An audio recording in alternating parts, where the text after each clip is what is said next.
ये बड़ा कंट्रोवर्सी होने वाला है, लेकिन कोई बात नहीं, मैं तो उसके लिए फेमस हूँ बहुत, कोई दिक्कत नहीं है। जब हमारे युग का आरंभ हुआ है ना, तो सूर्य की तपन इतनी ज्यादा थी कि उसमें जीवन आसान नहीं था, या ये कह लीजिए कि जीवन हो ही नहीं सकता था, क्योंकि हीट बहुत ज्यादा थी। तब भगवान ने सूर्य को 10 खंडों में विभाजित किया। तो हम तो एक खंड के सूर्य पे बात कर रहे हैं। अगर किसी की कुंडली में 12वें घर के अंदर सूर्य बैठा है, तो आप उस सूर्य को कहां से लेंगे?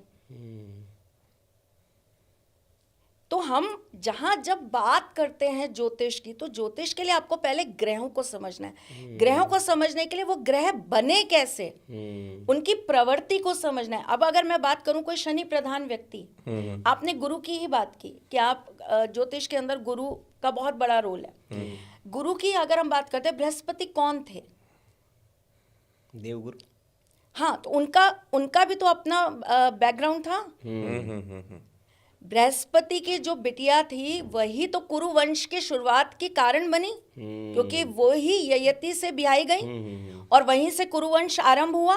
तो बृहस्पति केवल गुरु नहीं है, वो हर एक घटना के अंदर अपना एक पात्र दे रहे हैं।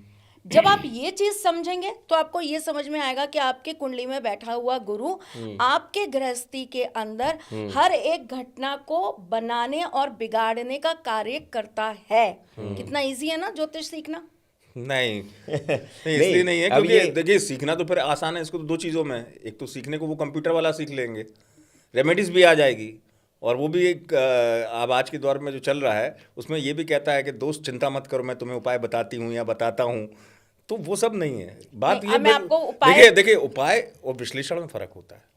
उपाय क्षणिक भी होते हैं, मेरा मानना है, और विश्लेषण पूरी कुंडली की गहराई की बात आता है। इस पर मैं, आपने जितना कहा, इस पर मैं एक लाइन में संक्षेप में कहूंगा। जैसे जो आपने ऑनलाइन ज्योतिष की बात की, तो श्री राम के जीवन से बेहतर कुछ नहीं है समझने के लिए। गुरु ग्रह पढ़न गए रघुराई, अल्पकाल विद्या सब पाई। गुरु नहीं आए थे, वो गुरु के घर गए थे और चल कर गए, और वहां अल्पकाल में उन्होंने विद्या सारी पाई। तो विद्या प्राप्त करनी है आपको तो गुरु के चरणों में रहकर घर और जाकर जैसा आप बोल रहे हैं, देखिए ज्योतिष के अंदर वैसे है ना 3 ग्रह जो है वो प्रमुख रूप से ज्योतिष सिखाने का काम करते हैं। और इसके अंदर हम केवल, अगर आप ही की बात को मैं यहाँ पर बिल्कुल सत्य स्थापित करते हुए बोलूँ, तो आपने बिल्कुल सही उदाहरण दिया है भैया। इससे बेहतर उदाहरण नहीं हो सकता कि आप एक गुरु तत्व को सीखने के लिए गुरु के चरणों में जाइए। होता ही है।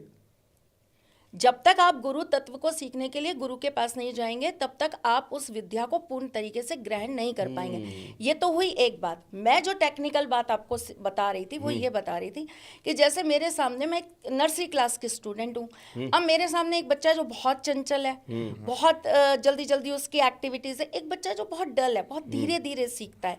एक बच्चा है जो दूसरे को देख देख के उसके जैसा काम करता है। अच्छा तूने ये किया, अच्छा मैं भी ऐसा करूंगा। अच्छा तूने ये खाया, मैं भी ये खाऊंगा।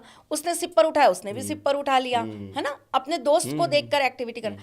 तो वहां पर एक अच्छा गुरु ही इस चीज को बैलेंस कर पाता है कि उसको किस एनर्जी को कैसे चैनलाइज करना है। अंग्रेजी भाषा में अगर मैं समझाऊं तो ऑनलाइन आप वो चीज कभी नहीं कर सकते। आपके पीछे से प्रेशर कुकर की आवाज बज रही है और आप यहाँ पर बैठ के जो है ज्योतिष सीख रहे हैं, दैट इज नॉट पॉसिबल। ज्योतिष सीखने से पहले आपको कुछ मंत्रों का जाप जरूर करना पड़ेगा। मुझे आज भी याद है, और मैं इसीलिए बार बार इस विषय पे बहुत बात भी करती हूँ।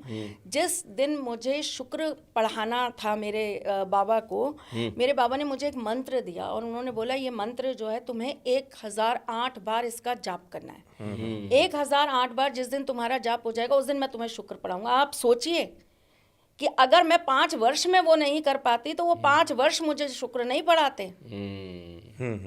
पढ़ाने की आप गुरु की वो देखिए, ये नहीं कि 3 महीने की फीस दे दी तो 3 महीने में कोर्स पूरा, नहीं। 1 टाइम फीस आपकी आती है, ठीक है।